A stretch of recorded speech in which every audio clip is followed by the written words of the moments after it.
जय हिंद दोस्तों, welcome to the city of joy, city of love, city of emotion Kolkata.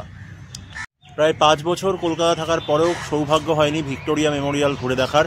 তাই আজকে আমি নিজে এবং তোমাদেরকে সবাইকে নিয়ে একসাথে ঘুরে দেখাবো কলকাতার এই ভিক্টোরিয়া মেমোরিয়াল। ময়দান মেট্রো স্টেশনের 1 নম্বর গেট দিয়ে বেরোলেই অল্প কিছু দূর হাঁটলেই সোজা পৌঁছে যাওয়া যায় ভিক্টোরিয়া মেমোরিয়াল। আর এই পথ ধরে হাঁটতে গেলে তোমাদের একটু অ্যাডজাস্ট করতেই হবে ঘোড়ার হাগুর গন্ধের সাথে।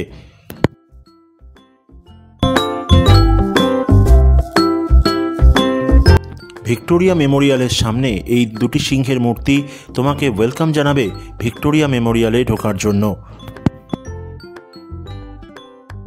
আমি বলি বন্ধুরা, তোমরা এই ভিক্টোরিয়া মেমোরিয়াল কি করে আসবে? শিয়ালদা বা হাওড়া রেলওয়ে স্টেশন থেকে প্রচুর বাস চলে, মাত্র 15 টাকা ভাড়ার বিনিময়ে 15 থেকে 20 মিনিট বাসে জার্নি করে তোমরা সহজেই চলে আসতে পারবে ভিক্টোরিয়া মেমোরিয়াল। আর যদি তোমরা মেট্রো করে আসো, সেখানেও হাওড়া থেকে এখন ইস্ট ওয়েস্ট মেট্রো আছে, খালি তোমাদের ধর্মতলায় মেট্রোটা চেঞ্জ করে আবার আমাদের নর্থ সাউথ মেট্রো করে তোমাদের আসতে হবে ময়দান মেট্রো স্টেশনে, এবং সেখান থেকে সামান্য কিছুটা হাঁটলেই তোমরা পৌঁছে যাবে ভিক্টোরিয়া মেমোরিয়াল।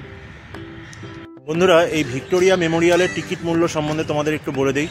ইন্ডিয়ান ন্যাশনালস হলে মাত্র 50 টাকার বিনিময়ে তোমরা এই ভিক্টোরিয়া মেমোরিয়ালে প্রবেশ করতে পারবে। সেক্ষেত্রে তোমাদের কোনোরকম আইডি প্রুফ লাগবে না, জায়গার নাম বললেই হবে।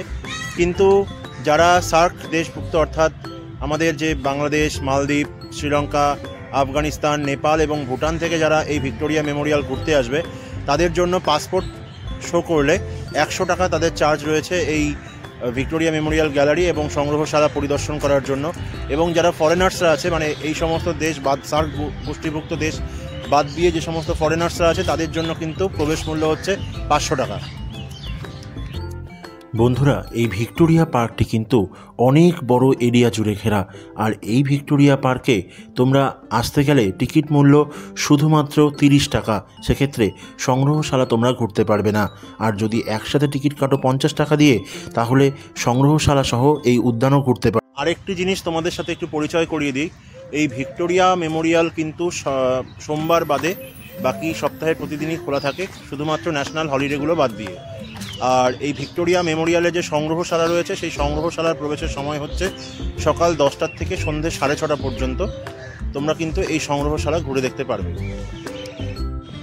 তোমরা দেখতে পাচ্ছ যে এখানে কি কি জিনিস অ্যালাউড নয়, অর্থাৎ ধূমপান নিষেধ, ফুল তোলা নিষেধ, এখানে জগিং নিষিদ্ধ এবং পুকুর পাড়ে রয়েছে পুকুর পাড়, এখানে পুকুর পাড়ে বসা নিষিদ্ধ রয়েছে।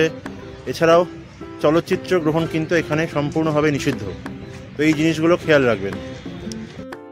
গেট দিয়ে ভেতরে ঢুকলে কিন্তু এখানে সুন্দর করে লেখা আছে welcome to the Victoria Memorial. আরেকটা জিনিস তোমাদের বলে দিই বন্ধুরা, কলকাতাবাসীর জন্য কিন্তু যারা প্রি ওয়েডিং শ্যুট করে, তাদের জন্য কিন্তু এই ভিক্টোরিয়া মেমোরিয়াল হচ্ছে একটা আদর্শ পছন্দের জায়গা।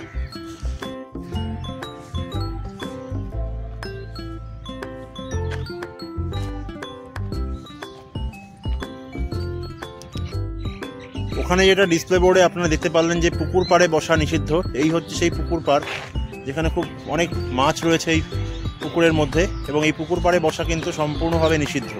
তাই কেউ কিন্তু এখানে আসবেন না, তাহলে কিন্তু সমস্যায় পড়তে হতে পারে আপনাকে। চলো বন্ধুরা, প্রবেশ করি সংগ্রহশালার ভেতরে, অর্থাৎ ভিক্টোরিয়া মেমোরিয়ালের ভেতরে। এখানে সাইডে এরকম রাস্তা রয়েছে এবং পাশে পাথরের রাস্তা রয়েছে। চলো পাথরের রাস্তা দিয়ে হেঁটে যাই। এই পাথরের রাস্তা দিয়ে হাঁটতেও অনেকটা খুব ভালোই লাগে। আর এই হলো সেই রানী এলিজাবেথের মূর্তি, যার নিচে দাঁড়িয়ে সবাই সেলফি শ্যুট বা ভিডিও শ্যুট করছে।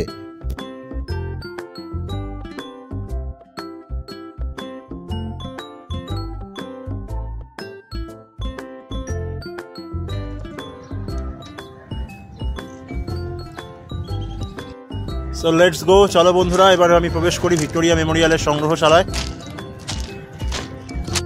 ভেতরে ঢুকলেই আমরা প্রথমেই দেখতে পারবো ভিক্টোরিয়া মেমোরিয়ালের এই সুউচ্চ বিশালাকার চূড়া।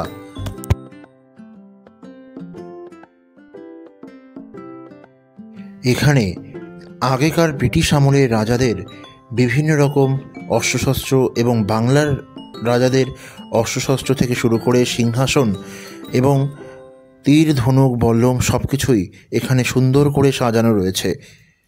এছাড়া পলাশী যুদ্ধের প্রতিকৃত এখানে খুব সুন্দর করে সাজিয়ে রাখা হয়েছে। ব্রিটিশ আমলে রাজাদের তৈরি যুদ্ধ কামানও এখানে খুব সুন্দরভাবে সংরক্ষিত করে রাখা হয়েছে। এছাড়া তাদের বিভিন্ন রকম আধুনিক অস্ত্রশস্ত্র, বন্দুক সব কিছুই কিন্তু খুব সুন্দরভাবে ভিক্টোরিয়া মেমোরিয়ালের ভেতরে সংরক্ষিত করে রাখা হয়েছে। আসুন দেখতে থাকুন এই অস্ত্রশস্ত্র এবং ভিক্টোরিয়া মেমোরিয়ালের তখনকার দিনের রাজার মহল এবং তার অস্ত্রশস্ত্র।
ভিক্টোরিয়া মেমোরিয়ালের ওপর থেকে বাইরের দৃশ্যটা খানিকটা এরকম দেখা যায়।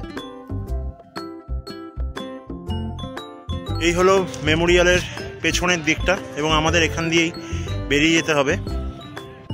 তো এই ছিল বন্ধুরা আজকে ভিক্টোরিয়া মেমোরিয়াল সম্বন্ধিত এই ভিডিওটি। এই ভিডিওটি কেমন লাগলো তাহলে লাইক করে কমেন্ট করে অবশ্যই জানিও। আর কি করতে হবে তো জানোই, চ্যানেলে নতুন হলে অবশ্যই চ্যানেলটিকে সাবস্ক্রাইব করে নিও। ভালো থাকো বন্ধুরা, টাটা। দেখা হচ্ছে নতুন কোনো ভিডিওতে নতুন কোনো লোকেশনের সাথে। টাটা।